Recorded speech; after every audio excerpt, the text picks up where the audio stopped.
Hello बच्चों, welcome to Ritu ma'am's online class. बच्चों, आज हम आपकी कक्षा चौथी की गणित की पाठ्य पुस्तक हंसते खेलते के चैप्टर नंबर 14 स्कोर चार्ट को करेंगे। तो देखिए यहाँ पर ये है राजू। तो राजू ने अपने दोस्तों को एक कविता सुनाई। क्या कविता सुनाई? चलिए पढ़ते हैं। एक मेरा दोस्त है रहता मेरे साथ, साथ देता हमेशा दिन हो या रात। मैं भागूं तो वह भी सरपट भागे, कभी मैं आगे तो कभी वह आगे। होता जब अंधेरा वह देता न दिखाई, कौन है मेरा दोस्त बूझो मेरे भाई। अच्छी है ना पोएम? तो बताओ कौन है उसका दोस्त जो हमेशा उसका साथ देता है। कभी वो आगे होता है, कभी उसका दोस्त आगे होता है। बताओ, देखो तस्वीर में आपको नजर आ रहा है ना, कौन है? परछाई। तो अब मुझे ये बताइए, देखो हमने ये वाली कविता पढ़ी यहाँ पर। अब इसमें ये बताइए कि साथ शब्द कितनी बार आया है। ये देखो साथ आया है ना, एक बार, दो बार, और कहीं है? देखो नहीं है। कितनी बार आया है? देखो यहाँ पर हमें लिखना है कि कितनी बार आया है। यहाँ पर लिखेंगे आप 2 बार। ठीक इसी तरह से कभी शब्द, कभी शब्द कितनी बार आया है? यहाँ पर देखो कभी शब्द को, ये रहा, एक बार और 2 बार। और है कहीं? नहीं है ना, तो ये भी 2 बार आया है। अब कौन शब्द कितनी बार आया है? देखो यहाँ पर एक ही बार आया है ना, तो यहाँ पर लिखो एक बार। अब आगे शब्द कितनी बार आया है? देखो एक बार, 2 बार, बस। तो ये कितनी बार आया है? 2 बार। अब आपको एक एक्टिविटी करनी है। आपको अपनी हिंदी की पाठ्य पुस्तक के किसी भी पृष्ठ का अवलोकन करना है और उसमें बताना है कि तथा शब्द कितनी बार आया है।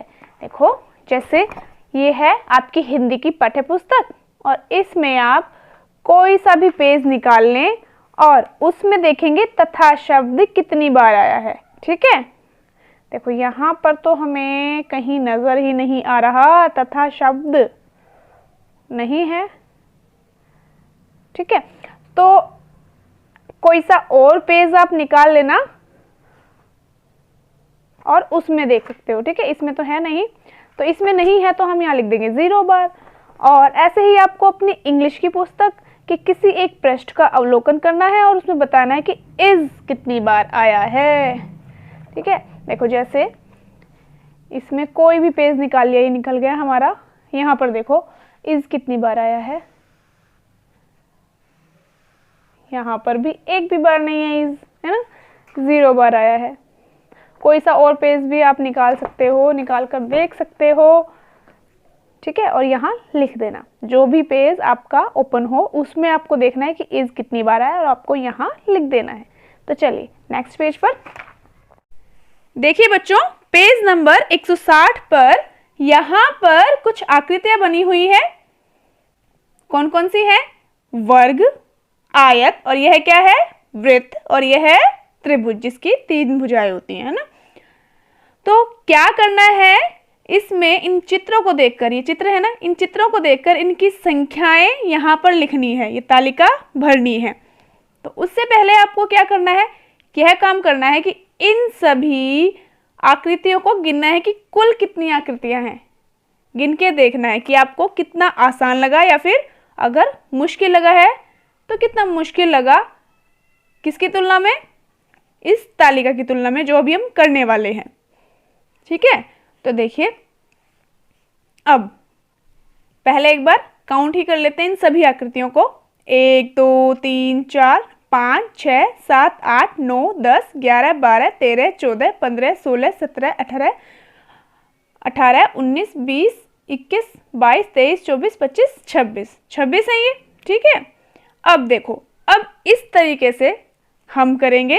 पहले त्रिभुज की आकृतियों का काउंट करेंगे हम।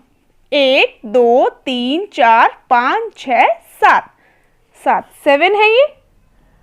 ठीक है, अब वृत्त को काउंट करेंगे। 1 2 3 4 5 6 7 8, 8 है ये, 8। अब आयत को काउंट करेंगे। देखिए 1 2 3 4 5 6, ये 6 है। और अब बचा वर्ग, वर्ग को काउंट करेंगे। देखिए 1 2 3 4 5, ये कितने हैं? 5 हैं। अब देखिए बच्चों, हमने इनको अलग अलग काउंट किया। क्या आपको आसान लगा अलग अलग काउंट करने में? जब इकट्ठा काउंट किया था तो थोड़ा मुश्किल लगा होगा, और इस तरीके से उस तरीके से ज़्यादा आसान लगा होगा, है ना। तो देखिए बच्चों, अब हम काउंट करेंगे कि कुल आकृतियाँ कितनी है। 7, 7 और 8 15 है, 15 और 6 21, 21 और 5 26, तो कुल आकृतियाँ कितनी है? 26 हैं। और इनमें से देखिए कि सबसे ज़्यादा कौन सी आकृतियाँ हैं। यहाँ पर हमने यहाँ तालिका में भर लिया है, तो कौन सी आकृति सबसे ज़्यादा है? वृत्त की है, तो हम क्या लिखेंगे यहाँ पर? वृत्त। कौन सी आकृति सबसे कम है? देखिए वर्ग।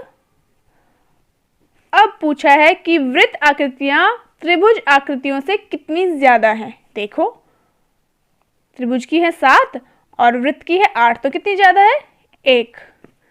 अब वर्ग आकृतियां आयत आकृतियों से कितनी कम है?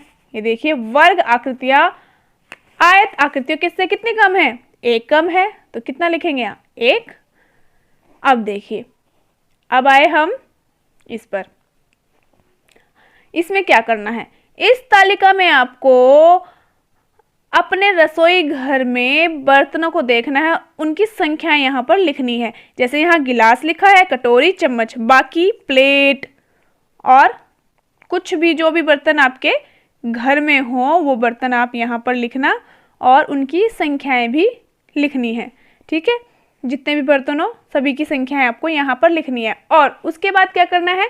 उसके बाद देखो अगले पेज पर आपको सबसे अधिक संख्या में कौन सा बर्तन है वो यहाँ पर लिखना है। सबसे कम संख्या में कौन सा बर्तन है वो यहाँ पर लिखना है, और कौन कौन से बर्तनों की संख्या बराबर है वो यहाँ पर लिखना है। देखो बच्चों, अब इसमें क्या करना है? लिखा है आज 22 मई है, आज कविता का जन्मदिन है, आपका जन्मदिन किस दिन व महीने में आता है बताइए। मेरा जन्मदिन डैश को आता है, वो आपको यहाँ लिखना है। अब कविता व उसके दोस्तों ने सोचा कि हम ऐसी तालिका बनाएं जिससे हमें पहले से ही पता चल जाए कि किस किस महीने में हमारे दोस्तों के जन्मदिन आते हैं। आप भी अपनी कक्षा के बच्चों से पता करें कि उनका जन्मदिन किस महीने में आता है, तालिका भी भरें। तो यहाँ पर देखो महीनों के नाम लिखे हैं, और यहाँ पर बच्चों की संख्याएं आपको लिखनी है कि जनवरी में कितने बच्चों के जन्मदिन आते हैं। ठीक है, आपको तालिका ये बनानी है, अपनी कक्षा के बच्चों से पूछ के पहले पता करना है कि किस बच्चे का जन्मदिन किस दिन किस महीने में आता है। उस महीने के अनुसार आपको यहाँ पर बच्चों की संख्याएं लिखनी हैं। ये आपको खुद करना है, अपनी कक्षा के बच्चों का उनके जन्मदिन के बारे में बताने के लिए यहाँ तालिका बनानी है। देखिए सबसे अधिक बच्चों के जन्मदिन किस महीने में है। उसके बाद इस तालिका के बाद आपको इन प्रश्नों के उत्तर देने हैं। सबसे अधिक बच्चों के जन्मदिन जिस महीने में आते हैं वो यहाँ लिखना है, और किस महीने में सबसे कम बच्चों के जन्मदिन है वो यहाँ लिखना है, और किस महीने में किसी भी बच्चे का जन्मदिन नहीं है वो यहाँ, और सितंबर महीने में कितने बच्चों के जन्मदिन है वो यहाँ लिखना है। ये आपका खुद का प्रोजेक्ट है। उससे पहले क्या लिखना है? आप अपनी कक्षा के बच्चों के नाम लिख लेना, और उनके सामने उनका महीना के किस किस महीने में उनका जन्मदिन है, फिर उसके बाद ये वाली तालिका बना लेना। ठीक है बच्चों, आज के लिए इतना ही। जो काम दिया गया ये करना है आपको। मिलते हैं फिर नेक्स्ट वीडियो में, तब तक के लिए बाय बच्चों।